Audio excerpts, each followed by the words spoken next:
Hello friends, welcome back to my channel. ನಾನು ಅಂಜಲಿ. ಇವತ್ತು ನನ್ನ ಡೈಲಿ ರೂಟೀನ್ ಹೇಗಿರುತ್ತೆ ಅಂತ ನಾನು ತೋರಿಸ್ತಾ ಇದ್ದೀನಿ ನಿಮಗೆ.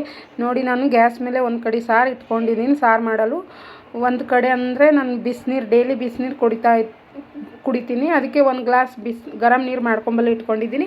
ಒಂದು ಕಡೆ ಚಹಾ ಇಟ್ಕೊಂಡಿದ್ದೀನಿ ಫ್ರೆಂಡ್ಸ್. ನನ್ನ ಮತ್ತೆಗೆ ಚಹಾ ಮಾಡಿಕೊಡ್ತಾ ಇದ್ದೀನಿ ನಾನು. ಇವಾಗ ನೋಡಿ, ನೀರು ಗರಂ ಆಯಿತು. ಅದಕ್ಕೆ ನಾನು ಒಂದು ಗ್ಲಾಸಲ್ಲಿ ಹಾಕ್ಕೊಂಡು ಇಟ್ಕೊಂಡಿದ್ದೀನಿ. ಇವಾಗ ನಮ್ಮ ಅತ್ತೆಗೆ ಚಹಾ ಕೊಡ್ತೀನಿ ನಾನು. ಇವತ್ತು ಬೆಳಗ್ಗೆ 7 ಗಂಟೆ ಆಗಿದೆ. ಇವಾಗ ನಾನು ಮಾಡ್ತಾಯಿದ್ದೀನಿ.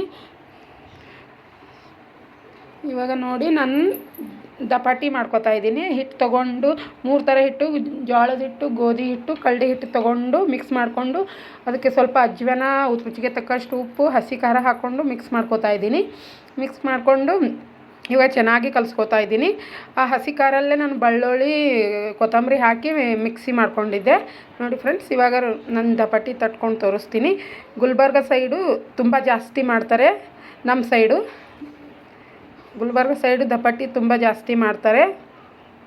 ಈಗ ಎಲ್ಲ ಕಡೆ ಮಾಡ್ತಾರೆ ಬಿಡಿ, ಕರೆ ಆದರೂ ಗುಲ್ಬರ್ಗ ಕಡೆ ಜರ ಜಾಸ್ತಿನೇ ಮಾಡ್ತಾರೆ.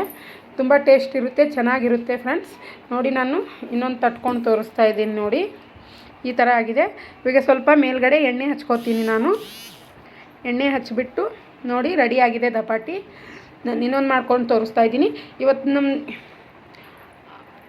ಇವತ್ತು ನವರಾತ್ರಿ 6ನೇ ದಿನ ಅಲ್ವಾ, ನಾನು ದಪಾಟಿ ನೈವೇದ್ಯ ಮಾಡ್ತಾಯಿದ್ದೀನಿ. ಇವತ್ತು ದಪಾಟಿ, ಸಪ್ಪನ ಬ್ಯಾಳಿ, ಬೆಂಡೆಕಾಯಿ ಪಲ್ಯ ದೇವಿಗೆ ನಾನು ನೈವೇದ್ಯ ಮಾಡೀನಿ. ನೋಡಿ ಫ್ರೆಂಡ್ಸ್, ಇವಾಗ ನಾನು ಪೂಜೆ ಮಾಡ್ಕೋತಾ ಇದ್ದೀವಿ. ನೋಡಿ, ನಾವು ಇವತ್ತಿನ ಪೂಜೆ ಮಾಡ್ತಾಯಿದ್ದೀವಿ ನಾವು. ಐ ಹೋಪ್ ನಿಮಗೆಲ್ಲ ಇಷ್ಟ ಆಗಿದೆ ಅನ್ಕೋತೀನಿ. ಇಷ್ಟ ಆದರೆ ಲೈಕ್ ಮಾಡಿ, ಶೇರ್ ಮಾಡಿ, ಸಬ್ಸ್ಕ್ರೈಬ್ ಮಾಡಿ ಫ್ರೆಂಡ್ಸ್.